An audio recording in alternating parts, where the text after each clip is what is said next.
Channel को subscribe करें, video को लाइक करें। नहमदुहु व नुसल्ली अला रसूलिहिल करीम अम्मा बाद फ़अऊज़ु बिल्लाहि मिनश शैतानिर रजीम बिस्मिल्लाहिर रहमानिर रहीम। आज का प्रोग्राम कुरान हकीम और हमारी जिंदगी सूरतुर रात की 18 आयत नंबर 15 ता 32 के खुलासे पर मुश्तमिल है। इन आयत में अल्लाह ताला फरमाते हैं कि तमाम साहिबे ईमान अल्लाह ताला को खुशी से सजदा करते हैं। वो समीउल दुआ है, काज़ीउल हाजात है। वो सिर्फ पुकारों को सुनता ही नहीं, उनका जवाब भी देता है। मैं इस कदर करीब हूं कि तुम सोच भी नहीं सकते। और जिन लोगों को छोड़कर अल्लाह ताला की इबादत करते हो वो अपनी मदद भी नहीं कर सकते। तो सोचो, खालिक अर्ज़ व समा को छोड़कर अपनी मदद कर सके और न दूसरों की मदद कर सके, वो किस काबिल है। मोमिन फरिश्ते और जिन्नात तो खुशी से सजदा करते हैं और मुनकरीन मुनाफिकीन माहौल के दबाव से सजदा करते हैं।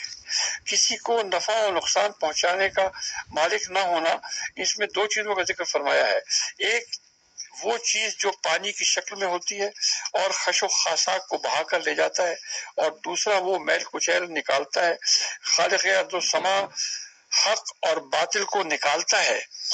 एक वो शख्स है जो इल्म के एतबार से अंधा है, एक वो शख्स है जो बीना है यानी देखता है। क्या दोनों बराबर हो सकते हैं? एक वो शख्स है जो मोजज़ात देखता है और एक वो शख्स है जो जिद और इनाद की वजह से मोजज़ात का इनकार करता है। क्या दोनों बराबर हो सकते हैं? एक दिन अब्दुल्ला बिन उमैया और अबू जहल आपके पास आए और कहने लगे कि आपकी खुशी इसमें है कि हम आपका इत्तिबा करें, तो कुरान मजीद के जरिए मक्के के पहाड़ों को कहीं और भिजवा दीजिए और मक्के की सरजमीन को कुशादा कर दीजिए। मक्के की सरजमीन फट जाए और उसमें नहरें और चश्मे जारी हो जाएं, ताकि इसमें हम दरख्त लगाएं और खेतियां हो जाएं और बागात हमें मिल जाएं।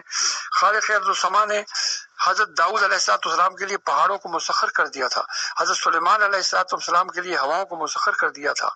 लिहाजा हमारे लिए भी हवाओं को मुसख्खर फरमा दीजिए कि हम मुल्क शाम तिजारत के लिए जाते हैं। इस आने जाने में हमारा बहुत सा वक्त खर्च होता है। अगर हवाओं को हमारे लिए मुसख्खर कर दिया जाए तो हमारा थोड़ा वक्त खर्च होगा। इस तरह हजरत ईसा अलैहिस्सलाम मुर्दों को जिंदा किया करते थे। आप जिसको मुनासिब समझे जिंदा कर दें। आप हजरत सुलेमान अलैहिस्सलाम हजरत ईसा अलैहिस्सलाम से कम नहीं है। आप इन चीजों पर काम कर लें तो हम आप पर ईमान ले आएंगे।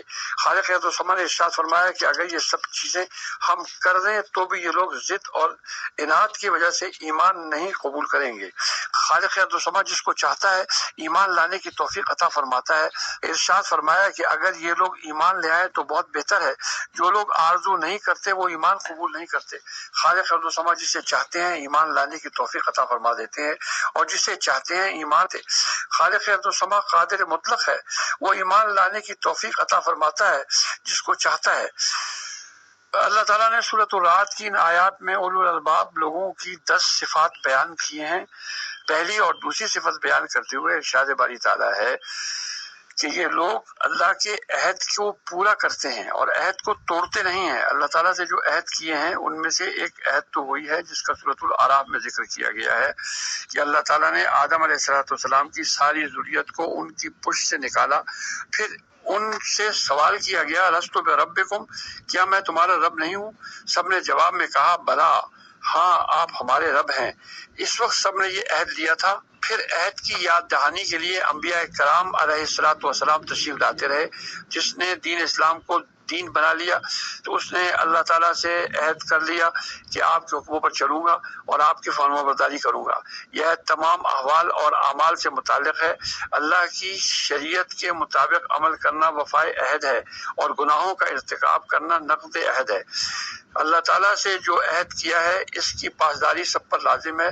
फिर उलुल अलबाब की तीसरी सिफत बयान करते हुए इरशाद बारी ताला है कि वो ऐसे लोग हैं जिन इलाकों के कायम रखने का हुक्म दिया गया, उसको कायम रखते हुए सिला रहमी کرنا اور اہل ایمان سے دوستی رکھنا اور ایمان کا جو تقاضا ہے اس کے مطابق مخلوق کے ساتھ معاملات کرنا، اس میں سب داخل ہے۔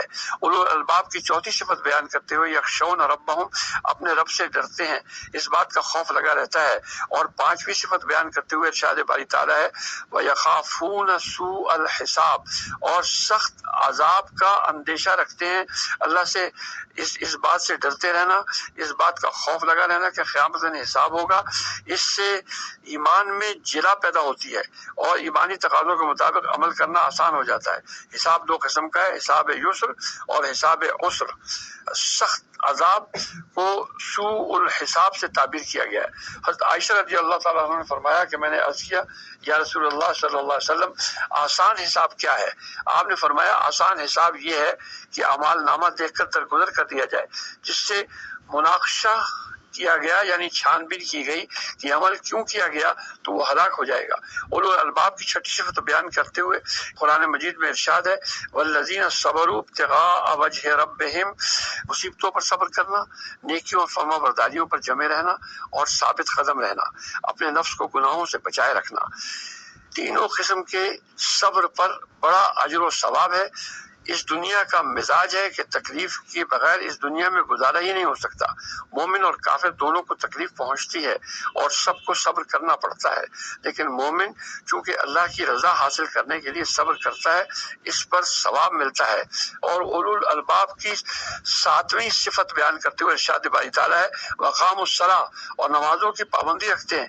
اولو الالباب کی آٹھویں صفت بیان کرتے ہوئے ارشاد باری تعالیٰ ہے وانفقوا مما رزقناہم سرا وعلانیہ، اور ہم نے ان کو روزی دی ہے اس میں چپکے بھی اور ظاہر کر کے بھی خرچ کرتے ہیں۔ اولو الالباب کی نویں صفت بیان کرتے ہوئے ہے وَيَدْرَؤُونَ بِالْحَسَنَةِ السَّيِّئَةَ، اور بدسلوکی کو حسن سلوک سے ٹال دیتے ہیں۔ اولو الالباب کی 10ویں صفت بیان فرمائی اولئک لہم عقبی الدار، اس جہان میں نیک انجام ان لوگوں کے واسطے ہے جو آخرت پر یقین رکھتے ہیں۔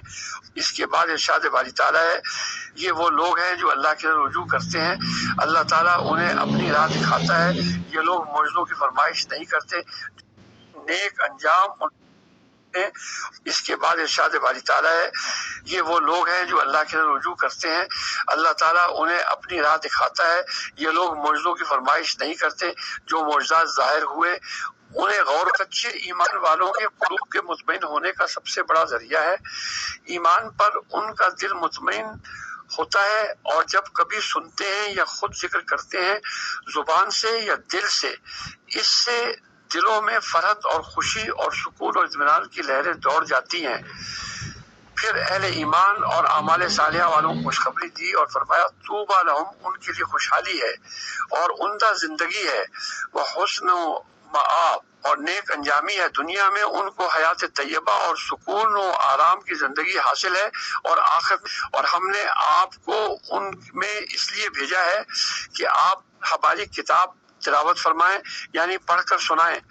یہ سب وہ حقائق اور تعلیمات ہیں جو قرآن پاک کی ان آیات میں بیان کی گئی ہیں۔ دعا کیجیے کہ اللہ تعالی ہم سب کو قرآن حکیم پڑھنے، سمجھنے اور اس کے مطابق اپنی زندگیوں کو بنانے کی توفیق عطا فرمائے۔ وآخر الدعوانا ان الحمد للہ رب